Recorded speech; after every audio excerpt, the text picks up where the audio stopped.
Some of you asked for it. Some of you been wanting to come back. It's back. What is going on, you guys? It's just truly Master of Sack right here. And Lightspeed Rescue has been on my mind for a couple of days now. And like I said before, Lightspeed Rescue was one of my personal favorites. I love Lightspeed Rescue. So I said, why not react to some more Disney Brain? Because we haven't done that in a while. So, without further ado, let's have a look at what the Disney Brain says about Lightspeed Rescue. So this is going to be Lightspeed Rescue, a season built on heroism, part 1.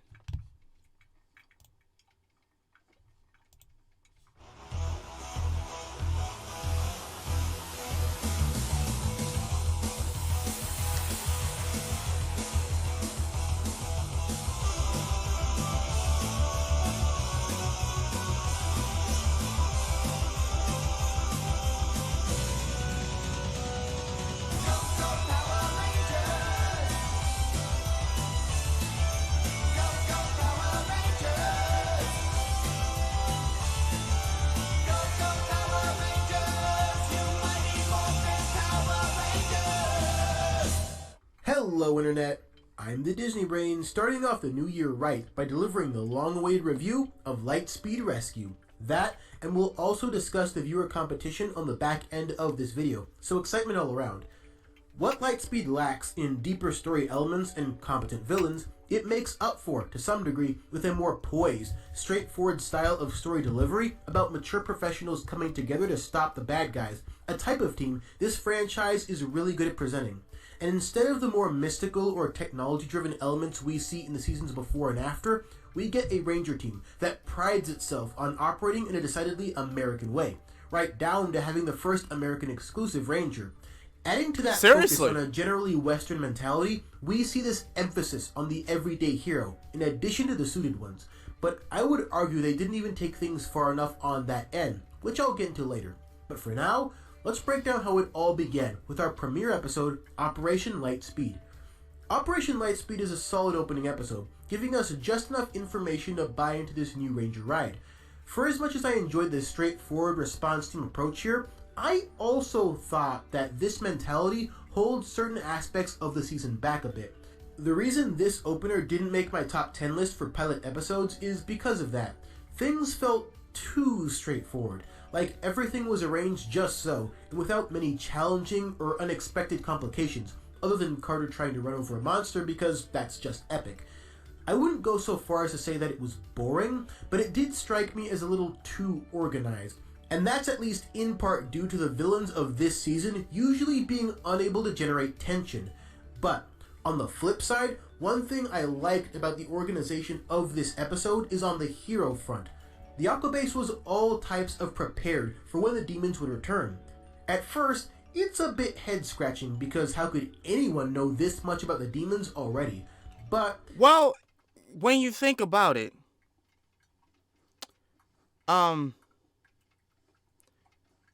this was a military base at the end of the day. The Pink Ranger's father, I forget what his name is. He was already in the military. You can see by his uniform. So, also with the backstory on what had happened to him and his daughter and his son, and how he met Diabolico, it was pretty much established that he had a vendetta to not only understand when the demons were coming back, but also prepare for them. So he had this plan through the military to prepare a Ranger team to combat these demons, Diabolico and his demons. After we learned about Ryan's fate and Captain Mitchell's deal with Diabolico, Captain Mitchell. All theoretically his name was Captain Mitchell. Yeah.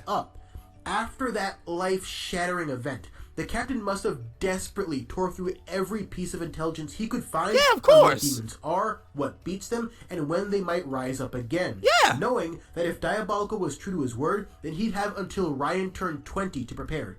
And since we know for a fact that the Lightspeed team is very much a part of the larger Ranger picture, then Mariner Bay must know that monsters are very much a thing and Of have course. been for years, Yeah. brain dead receptionist notwithstanding. We can then surmise that Mitchell was able to successfully sell his cause, resulting in billions spent on building a base, or perhaps repurposing an old one, with the demon's water weakness in mind, in addition to tapping into the morphing grid, because he certainly didn't self-fund this thing on a fireman's salary. That, He didn't. or his likely deceased wife was loaded, but we're getting off topic. The bigger point is this. I liked the way Military. this season Military opened, but money. I didn't love it. But as with most aspects of Lightspeed Rescue, the general concepts that define this season eventually grew on me, with Carter being the obvious exception since he starts and ends as the best thing here. But one aspect of the season that almost immediately caught my attention in a very positive way is also a huge focal point of the first half of Lightspeed plot-wise. That aspect being the focus on the rescue. We talked a little bit about that during my last video, but it demands reiterating because it's such an important detail for this particular season. It's worth acknowledging that GoGo 5 put in a lot of legwork, especially during early episodes, Yeah, with of regards course. to establishing that focus. But even during original segments, the premium placed on saving people in more ways than one was ever present. This ended up adding a ton of diversity to your otherwise fairly standard Megazord fights. We get plenty of that, of course, but we also see very innovative uses for the rescue Zords, the likes of which no season has ever matched. It's like that one kind of neat scene from the first movie, except times 5. To the point where, as I also mentioned before, many episodes spend more time rescuing than actually fighting, as they should, because buildings get messed up this go-round. Yeah. Like, way more so than usual. I'm honestly surprised there was anything left of Mariner Bay by the time Queen Banshira had her legs under her. I know I don't usually talk a ton about Zords beyond the fact that they exist, but in this case, these unique scenes made the rescue Zords among my favorite. I usually favor the Zords that look more alive, or that actually are alive, because sometimes that adds an extra dimension to the story that goes beyond just another machine used to fight big monsters. The rescue Zords serve as the exception, because their inclusion actually does add an extra dimension to the season, a dimension that focuses more on the process of saving people, which makes a ton of sense given how Lightspeed Rescue functions, similar to how in Jungle Fury, focusing on the process of fighting, more so than just the fighting itself, adds weight to the narrative of progress through proper tutelage. And while we're on the topic of teaching, there is a good amount of focus placed on that too. We see this in episode 2, with Joel being Joel and trying to take on too much by himself. While Joel as a character only changes so much, there's also something to be said for how quickly he internalizes the coming together part of being a team. And I think that has a lot to do with Carter. Even during episode 1, Carter is the one pulling Joel back in, and not with oppressive orders as early days Scott would have done. Everyone lauds over Carter driving headfirst into trouble as an episode 1 highlight, and rightly so, awesome moment. But to me, Carter's first highlight was standing up and accepting the Ranger mission only because he thought it would be the right thing to do. And from there, everyone else kind of gravitates towards his very natural affinity for leadership. Nobody has to outright say it, but everyone, even the solo-focused Sky Cowboy, has respect for Carter right out of the gate, which in turn makes Joel practically the opposite of how the much quieter but also solo-focused Will Aston progresses. Yep. Moving into a season cornerstone in Trial by Fire, few things excite me more than a Ranger training sequence. I love it when seasons use at least some of their runtime to show the Rangers trying to get better. It simply makes the end results we see feel more earned, and it's very commonplace in this season, which is an even bigger plus. And what this particular training eventually accomplishes very early is telling us that, yeah, Carter seems to have a handle on pretty much everything. Even Joel listens to him. But even the former firefighter has areas where he can improve, something he is well aware of even before this point, ergo why he never took any breaks until Mitchell tells him to do so much later. However, I do have one issue with this episode, and that's how cryptically Captain Mitchell handles the situation. It fits in well with a television format, since we get a setup leading into a reveal, then a realization, and then a renewed sense of purpose. But on a practical level, it doesn't make a lot of sense to not be very clear with Carter about what the issue is long before this point, and it happens twice. This also ended up being my only real issue with Mitchell in general. an issue that also carries over into Matter of Trust, an ironic episode title more than anything, where he pulls that same trick with Dana, but this time it was a much worse setup leading into a reveal, because there was no reason to not tell Dana the full story up front. The plan here involved deceiving the demons, not each other. Mitchell has a lot of great moments and bits of characterization elsewhere, but a couple choice early episodes make it seem like he's still trying to figure out that leading works better when you're clearly spelling things out. That's another thing about Captain Mitchell. I do remember those one or two scenes where Captain Mitchell he's very vague on what he's trying to tell the team, what he's trying to tell Carter, what he's trying to tell his daughter. And you know, he could have just said that from the get-go without making them think that he's pulling their leg. Like, he didn't necessarily have to, you know, do that. But I don't know, you know. Purposeful misleading, only to drag out a build-up to a fairly unsurprising reveal, just isn't necessary, especially given how to the point most of this season proves to be. But getting back to these early rescue episodes, the most important thing about all of them is that everyone to some degree gets to be developed from it. Not only does Kelsey get to shine in writing the edge, but we also see both her and Chad shining up to the challenge, which creates another unique way to save people. This time, saving them from themselves and their at times self-destructive attitudes. It also gives us the true to form start of one of the more adorable Ranger pairings, even if they never technically take it further than a cute friendship. And there is also that mermaid Chad's really into. But I strongly believe that Go Volcanic is the best example of saving people from themselves. Ironically, I thought we got a lot more from the supporting actor here than Dana herself, but it was still a great episode that got civilians involved sensibly, while thankfully avoiding any grating child actors, something they would not avoid for very long. In line with the notion that anyone can be a hero, a notion this season proudly stands by, a common thief steps up to do the right thing before accepting his consequences. Maybe hero isn't exactly the right word in this case, but I did really like this consistent angle of misguided people doing misguided things and learning how misguided they are. Chad and Kelsey get to partake in this quite a bit, effectively reforming family members, old masters, and new friends alike. Yeah. All in all, Lightspeed Rescue was smart enough to understand that rescuing people can take on a lot of different forms, which in turn created several early episode highlights that made this season really stand out from its peers. Now let's dive into the Ryan Mitchell arc. It all starts with Deep in the Shadows, in where Carter is testing out the titanium morpher, to poor results. What we see here is that just like the series Black hardware Dylan operates, not just anyone can use this much stronger morpher. So then it gets stolen and we're introduced to the 100% original Titanium Ranger. Oh, I loved this dude. I'm sorry. We gotta go back. I want to get to that shot. Where is it? Where is it? Come on. It's a little bit janky. Only to get God dang it. Why? Stolen and we're introduced to the 100% original Titanium Ranger. Oh my God. Look, I said it before, I said it again. The very first American Power Ranger that wasn't from the Super Sentai. When I tell you I loved this dude, I freaking love this dude. This dude, this was Tommy 2.0. And it wasn't, I'm not saying that because it said, oh, he was better than the actor, than like the character Tommy. But goddamn, this was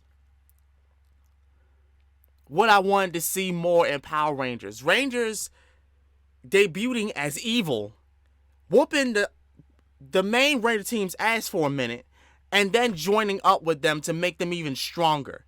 This was what I needed. I loved this dude. And Ryan was a cool character. He was a cool character.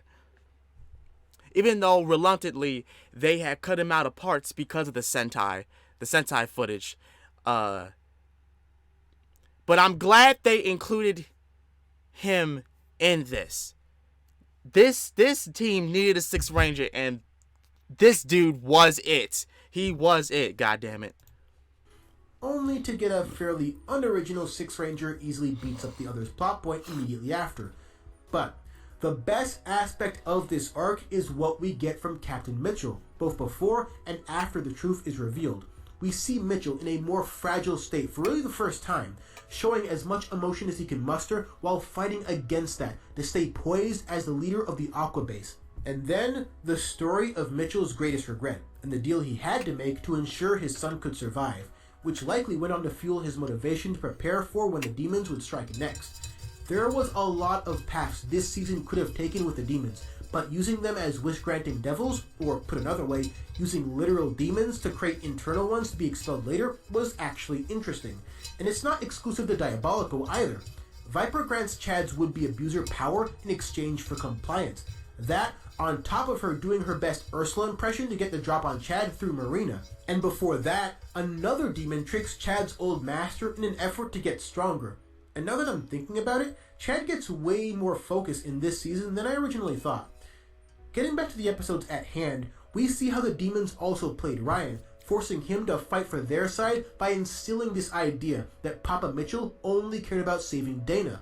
I think that's a fine setup, but kind of a hollow one, just in terms of what we see. We understand just how much power Diabolico still has on Ryan when Curse of the Cobra happens, so I feel like they could have really gone all in and screwed around with a lot more of Ryan's memories, similar to how Daishi went from evil to damn near inhuman after Carnosaur put him through a bit of re-education, because as is, it just felt a little too easy for Ryan to reform. He's not under a spell here. This is something a lot more powerful than that. Yeah. A lot more deeply seated than that. But the show doesn't treat it as... Yeah, they could have went into a more deeper approach to it as to how he grew up with Diabolico and how his mind was convinced, how they convinced him that his father did not care about him. And thus he had this rebellious attitude against his father and against anything that he was doing because he thought his father just abandoned him. He did not. Such, yet another consequence of playing things too straightforward when such a situation demanded something more. But, to counter that bit of criticism to an extent, this reveal and eventual reformation does for Mitchell what Overdrive couldn't do for Mr. Hartford. They made Mitchell's unraveling the focal point of the story, as it should have been. They made it so that his reactions, decisions, regrets, and attempted sacrifice stood as the centerpiece of the entire arc. And in doing so, we see sides of him that we hadn't seen before, even when his daughter was in danger. And then, once Ryan is back, we really get the sense that Mitchell is much less uptight now, up until the Queen's return, where Ryan leaves again.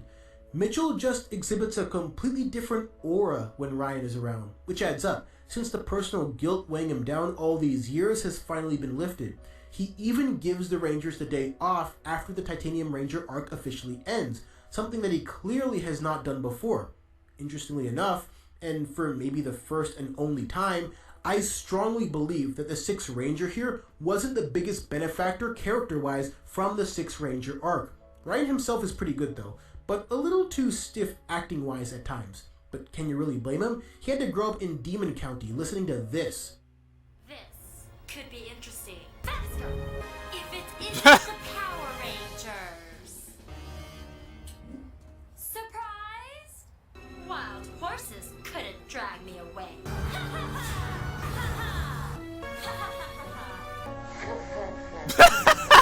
Why is My that? biggest takeaway from Ryan himself, though, is his willingness... Everyone gives her shit. I swear, it's every single person who has reviewed Lightspeed Rescue gives her shit because of her acting. I'm just like, listen, how would you feel? And I'm taking this from here. How would you feel if the set told you that you had to put on this demon-like voice, knowing you're Asian, in this Super Sentai looking outfit, because the Sentai does do this shit,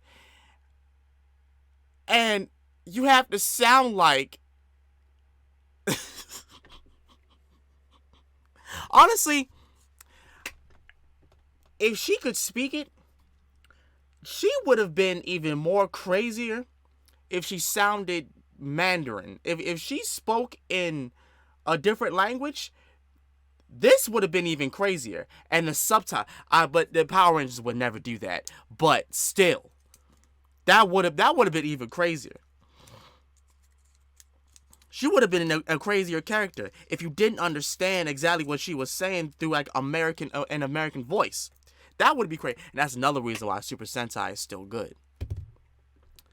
Despite the fact that that Go-Go 5 didn't have a Sixth Ranger, right? And I still haven't watched Go-Go 5. I still haven't watched it, but yeah.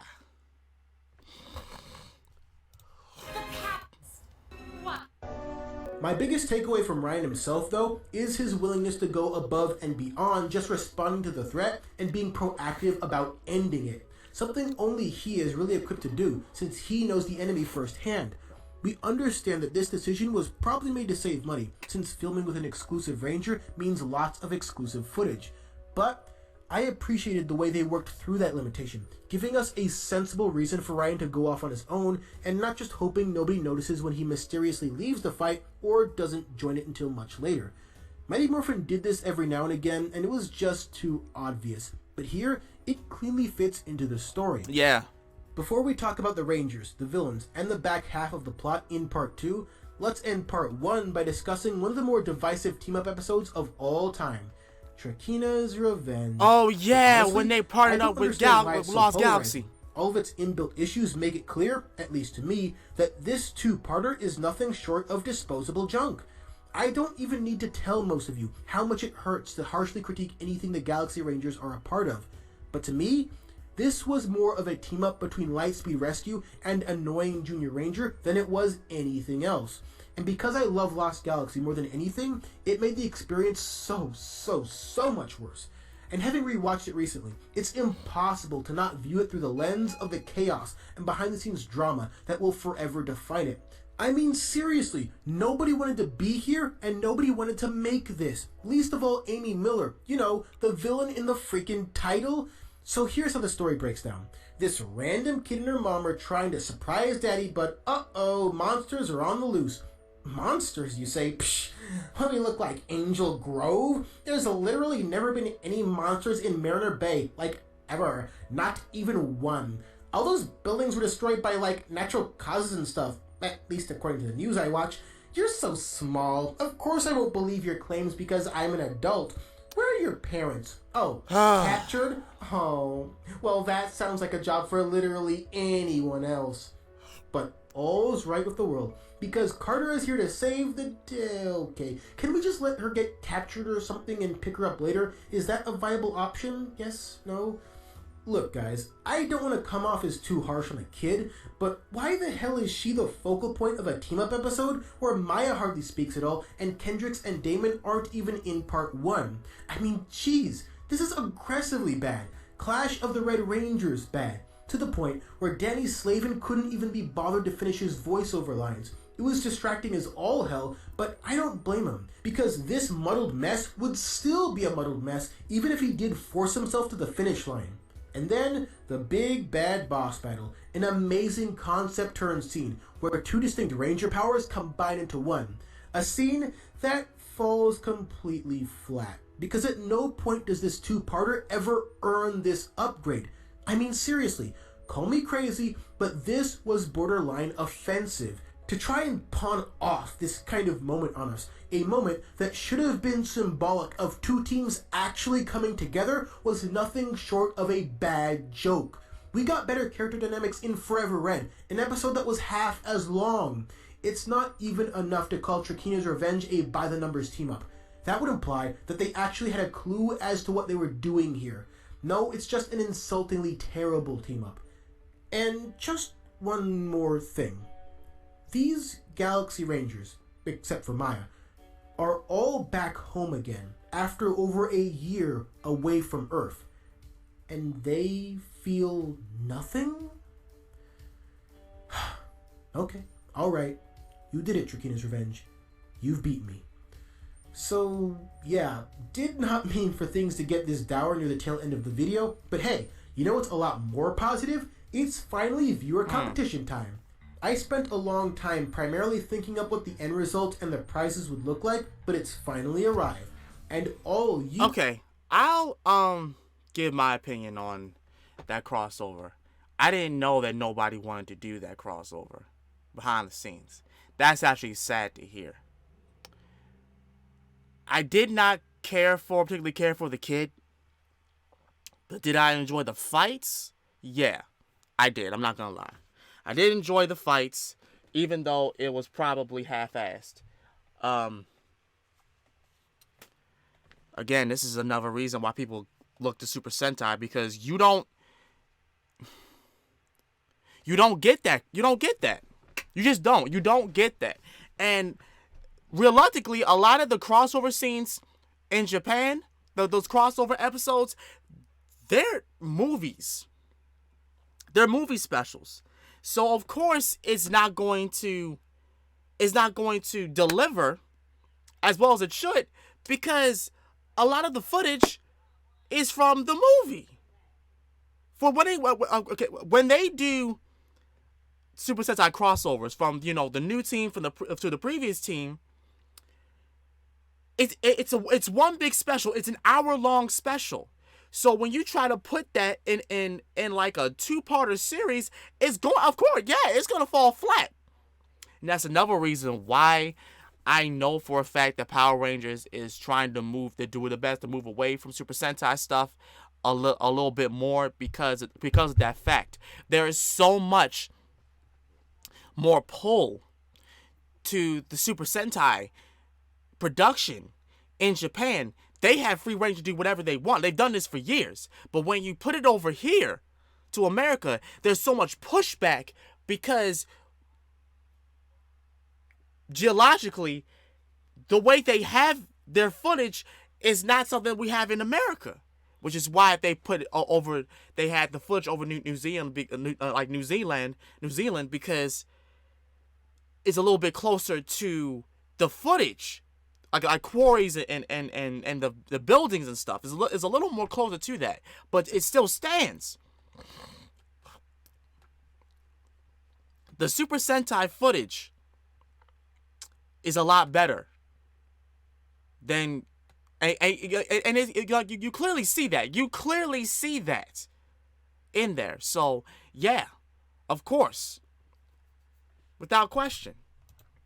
You have to do to enter is to read and share your thoughts on my now completed first Chronic Storm story on Wattpad. You might need to create an account to comment, but that process is really easy, and I'd prefer to keep all the entries in one place just to make it simpler to sort through. Some of you guys have been following... Okay, so I guess this is the viewer competition. Okay, well, let me... Thank you so much for taking the time to do this, and thank you again to everyone that I showcased here. You didn't have to do any of this, but you did, and I love you for it. And if any more of you guys want to make fan art, not just of Chronic Storm, but maybe, for example, for this terribly photoshopped picture by yours truly, oh my which God, I fully embrace as my channel's definitive meme, go for it. Send it to me on Twitter, and I will share it there, as well as start sharing collections of fan art on the back end of future videos. But I've rambled plenty for one video. Happy reading. You know what? How long has this been? Let's go to part 2. Back with part 2 of Lightspeed Rescue. Last time, we basically covered the first half of the plot, as well as discussed one of the more depressingly bad team-up episodes. One that had a lot more in common with this than this. But those queasy feelings are yesterday's news. So, let us now continue to dive into how the story progresses, starting with the introduction of Olympius.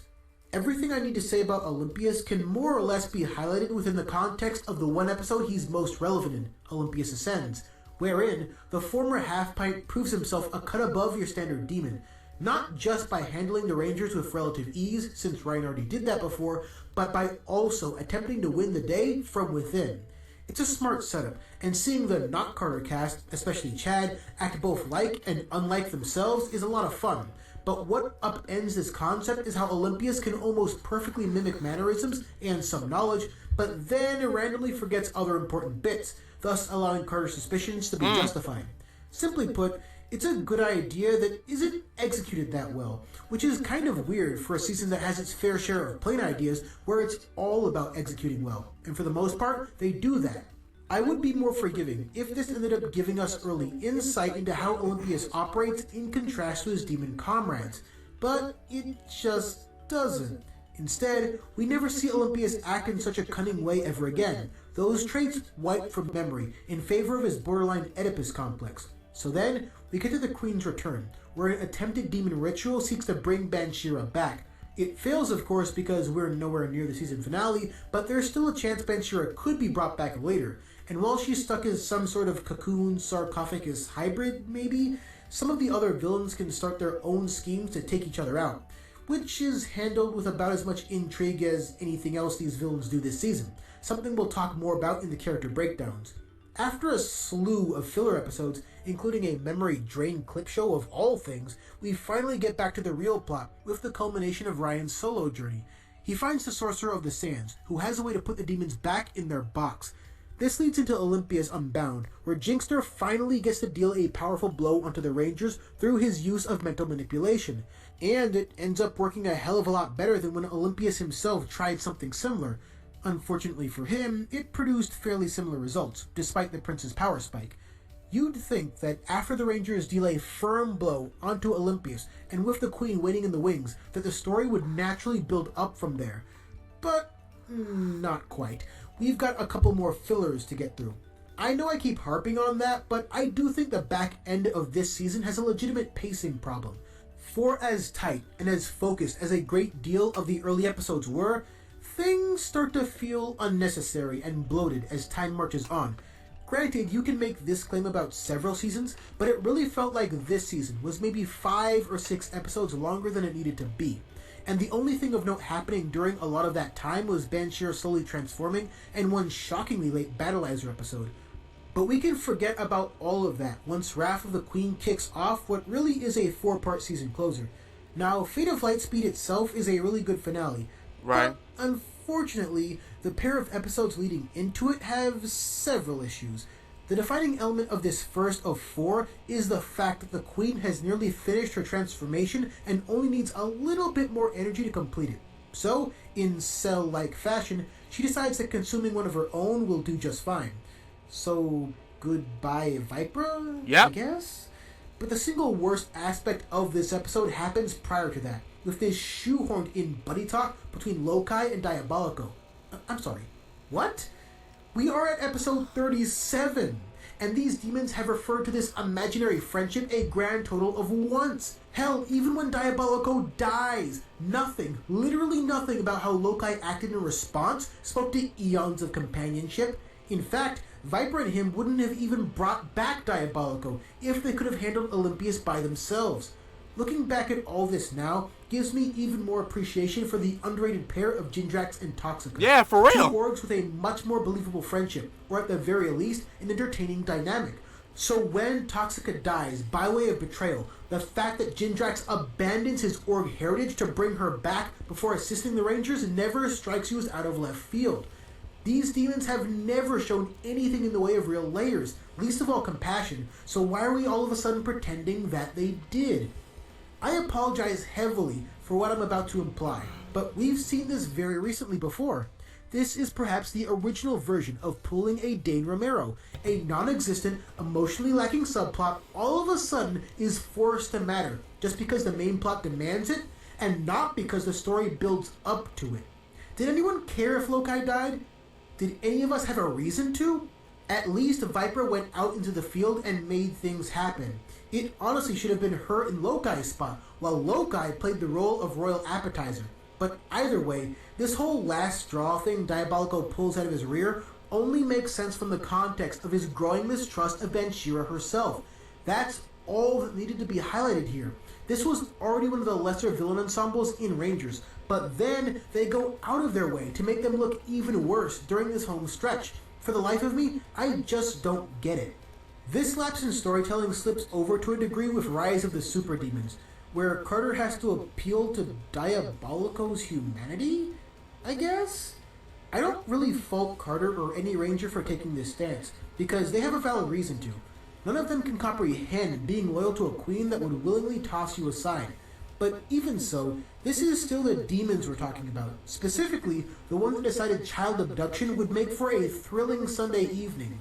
What it comes right down to for me is that Diabolical never showed me enough to prove that if he were Demon King, he wouldn't do the same things Banshira did, which goes back to how one-note the villains here are. But countering that was a strong showing from our heroes.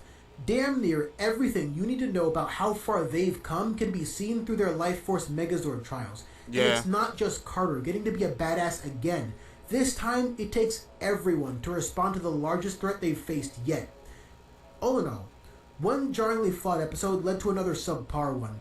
Thankfully, Dana managed to stop the bleeding just in time for Fate of Lightspeed. Here we see the culmination of several plans. Ryan is still in a solo campaign, eventually finding the key needed to lock away the demons. The Queen, likely fully aware of this potential wrench in her plans, proceeds to capture Ryan before he can regroup with the others. All the while, Banshira and Jinxer's plan to release an army of Batlings into the Megazords comes full swing, using the Life Force Megazord to destroy the Aqua Base, while the Omega Megazord prepares for another demon ceremony. All this in an attempt to rid herself of Lightspeed and release every demon ever, all in one fell swoop. Part 1 of Fate of Lightspeed truly is one of the stronger setups for a Ranger season finale, and it's all about establishing tension and the supremely elevated stakes. The demons even learned a valuable lesson from the last time they tried and failed to infiltrate the Aqua Base, and now they're taking things one step beyond by leveling that same base. And the best part is, the Aqua Base is perfectly designed for instilling this sense of overwhelming dread. The corridors are tight and narrow. There's not a ton of escape routes, especially if and when their connecting tubes become compromised. And the only thing keeping the people inside from drowning are these very breakable windows. And now, the biggest advantage this base had on the demons is being used by the demons to deal one final blow. I really can't think of a better use of this specific set than exactly what transpired here. Which brings us to part 2. After opening with a really well done hopeless scene, Miss Fairweather gives Joel all the motivation he needs to really save the day. This entire transition from battling invasion to Aqua Base attack to pure shock and exasperation, leading into a renewed focus, might just be the best executed progression of the whole season. And it all leads up to a really cool scene where Joel decides to add water by force, giving them reins over the Lightspeed submarine. And then, all 6 Rangers finally reunite for one final showdown. This was a welcome final beatdown, but with one slight issue. For as amazing as Carter is, I think he was a little too amazing here. It just struck me as a little much that Queen Banshira's almost demise, before Diabolical finishes the job, would come down to another Carter sacrifice, which wouldn't be an issue at all if any of the other Rangers even got a shot in on Banshira. Would have been a great chance to throw everything at her as a full unit before Carter ends up doing, well, Carter things. Still a really good finale though, maybe even great. And it ends on the perfect final shot. Not of fireworks or sailing back into the great beyond, but of a team ready, anytime the call sounds again. A team willing to follow their fearless leader through it all. A team that proved to be every kind of hero, with morphers and without. Now, let's discuss the characters before breaking down the season as a whole. The supporting characters on the side of Justice proved to be very solid in their roles. Miss Fairweather is probably one of the better actors in this season, portraying her role very well and seamlessly bouncing between leading the charge for weapons advancement and needing to keep a lid on Joel. Beyond that, there's not too much else that needs to be said. If you like Cat Makes, you'll probably like Miss F too. Captain Mitchell has a lot more captivating moments within the story, but also has a lot of questionable ones too. But overall, I think it balances out, making both characters here good additions to the season.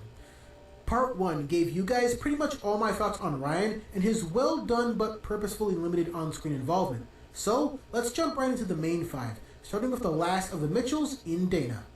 As a character, she's alright, but plays her role fairly flat compared to most of her cohorts.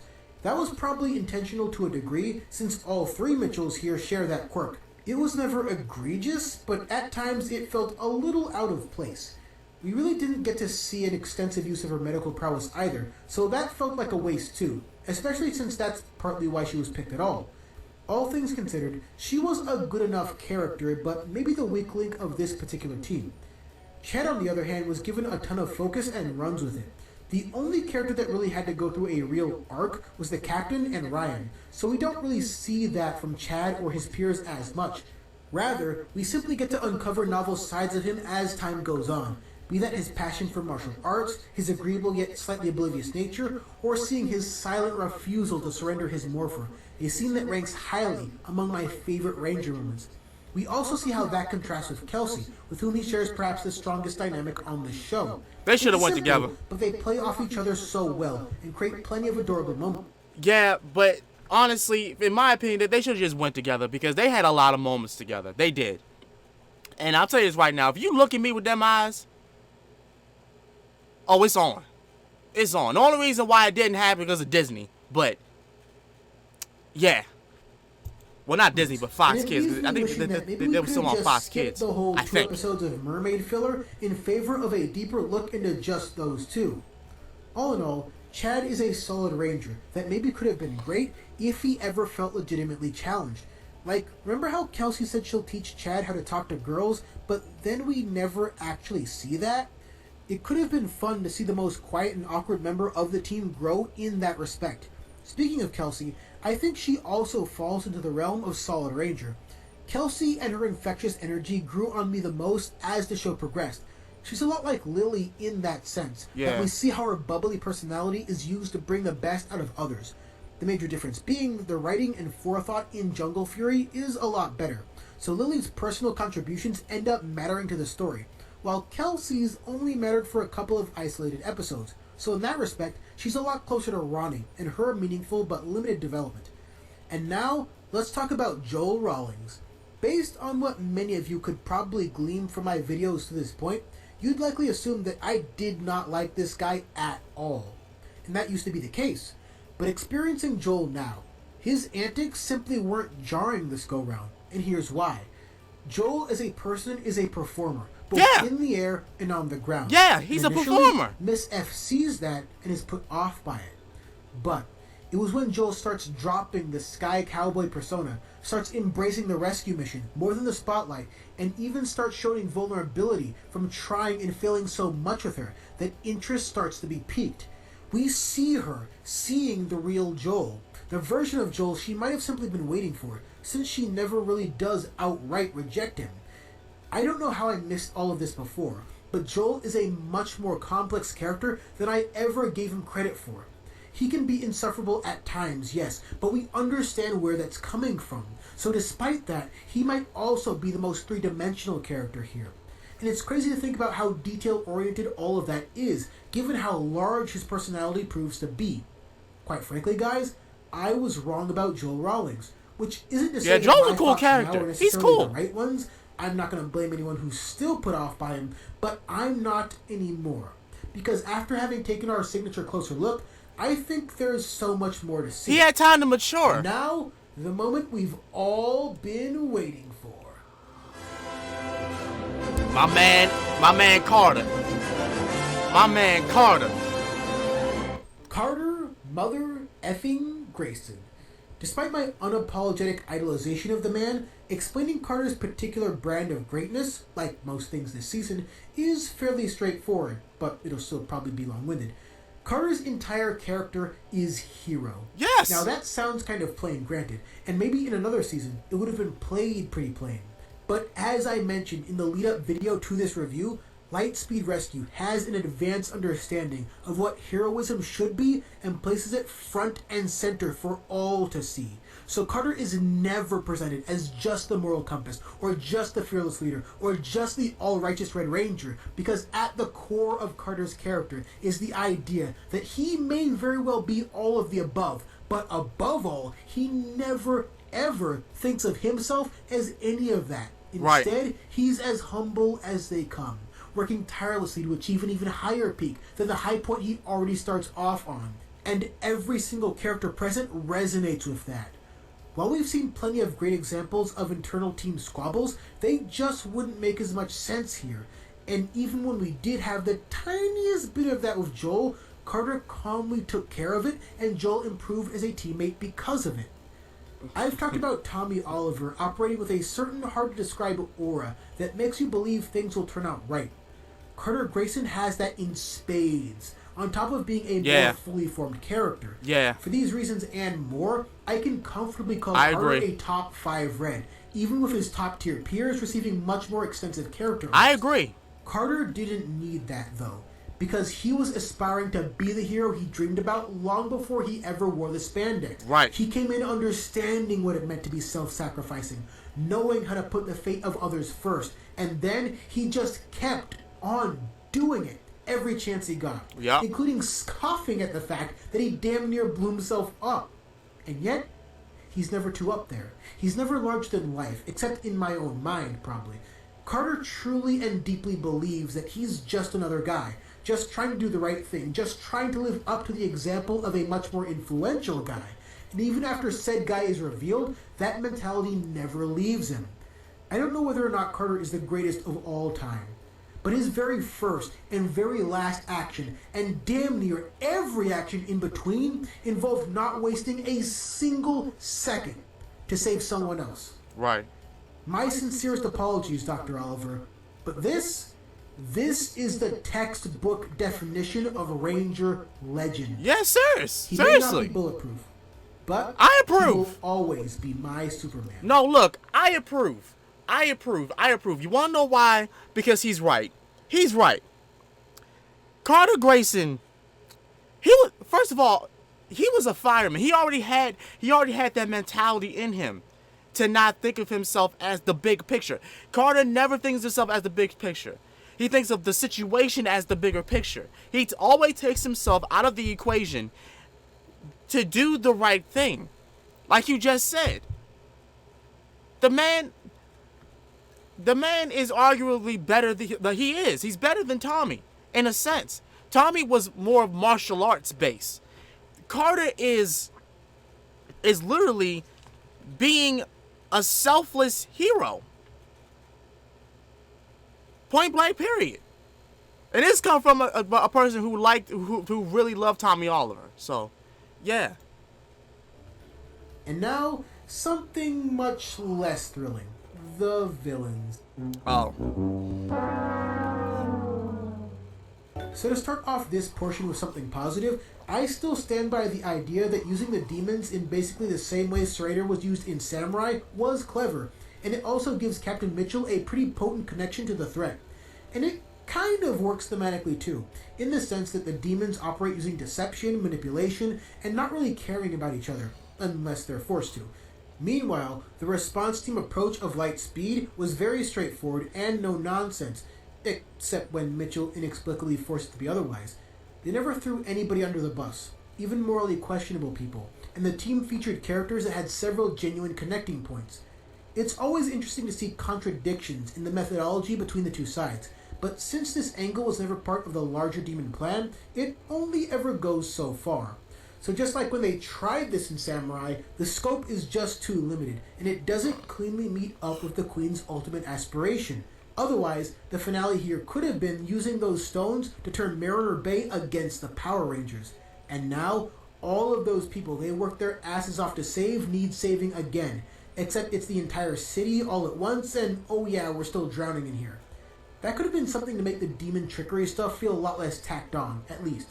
But at the end of the day, the reason these villains feel like an improved version of something fresh out of the Neo-Saban era is because none of them, except Viper and Olympius, have any real character traits. And Viper might just be the worst character here. I mean, my lord, what the hell did they tell her to do exactly?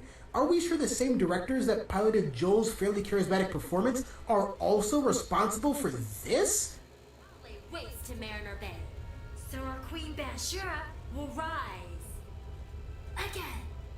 And if the demons were going to serve as the counter to what Lightspeed Rescue does, they probably should have went all in with the evil thing.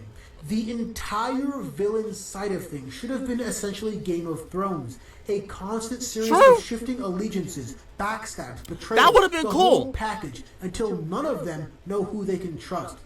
All led by Queen Bashira, who, instead of being overly obvious in her intention to murk everyone else, could serve as the very height of demon deception. She could be the one telling Viper to watch out for Loki, because he's definitely scheming up something with Diabolico in an effort to take out Diabolico, who is so obviously trying to obtain the role of Demon King. These Rangers eat together, train together, have fun with each other, and work very well as a unit led by the Legend. These demons could have been anything but.